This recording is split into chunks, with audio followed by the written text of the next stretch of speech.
If you're an average girl or guy like me with a budget of 250,000 rands and thinking new cars, with 250,000 rands on the dot, you can no longer get any brand new VW here in SA. The cheapest VW is the Polo Vivo trend line and starts from 255,000 rands, service plan not included. After paying plus minus 5,000 rands for a 3-year 45,000 kilometers service plan, the total cost jumps to over 260,000 rands. On finance, you are looking at roughly 6,000 rands per month for 5 years.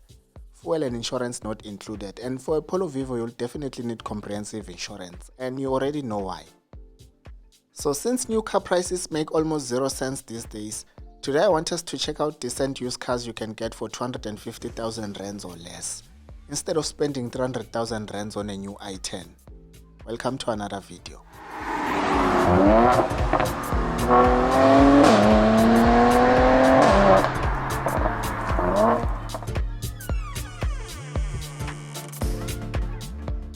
Here's a 2017 Audi A4 with 145,000 kilometers on the clock, going for 259,900.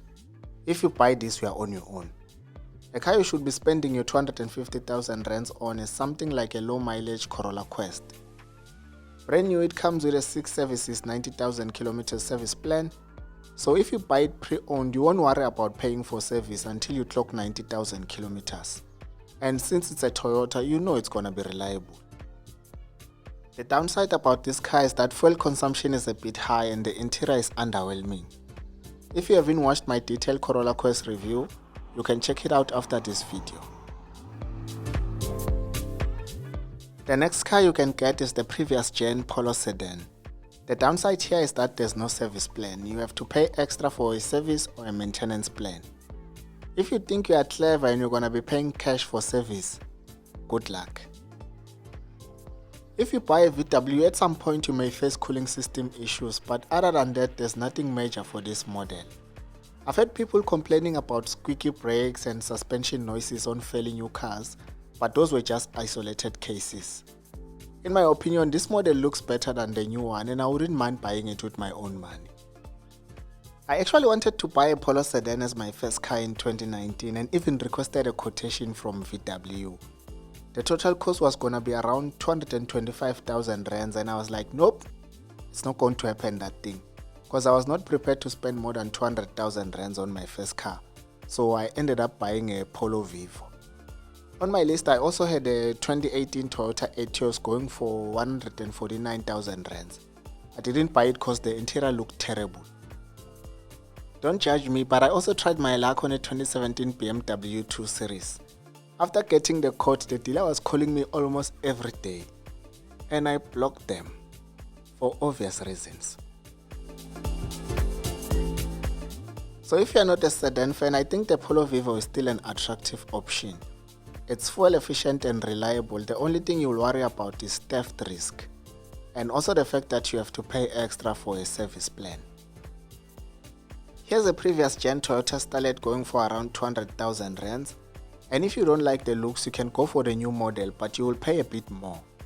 Just make sure you don't buy a Starlet XI, because it's a waste of money. I repeat, do not buy Starlet XI. Go for the XX or XR. And if your budget is tight, just buy a Baleno GL, because it's the same thing. You can check out my Starlet and Baleno reviews for more info.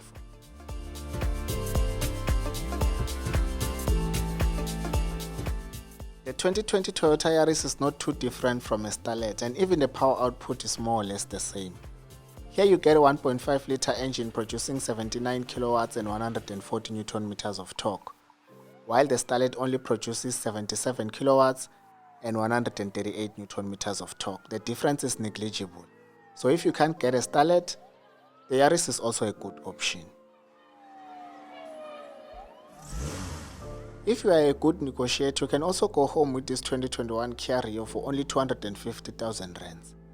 Just tell them you want the car, but your budget is 250,000 rands on the dot. Drop your contact details and go home.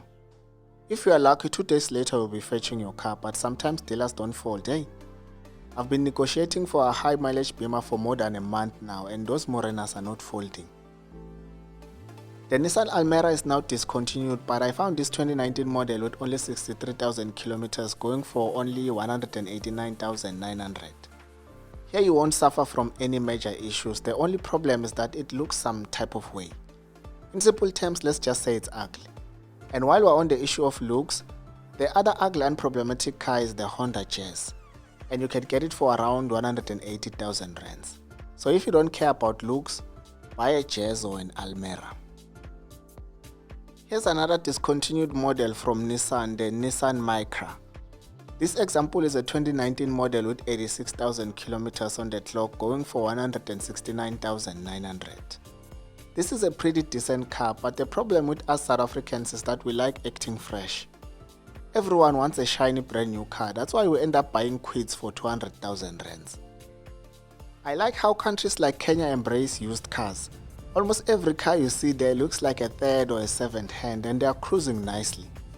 Which is why I think traveling to different places is very important when you start working.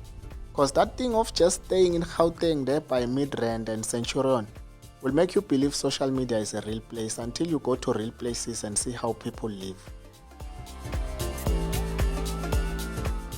Here in SA we're just obsessed with new cars, and I wonder why. The Toyota Ayga is easily one of the worst cars you can get for around 200,000 rands, and people were buying Aygas brand new instead of buying a pre-owned decent car for the same amount. There's a lot of decent pre-owned Toyotas you can get for 200,000 rands, but someone would go for an Ayga just because it's brand new. That thing is not even a real Toyota, but a Sicolab.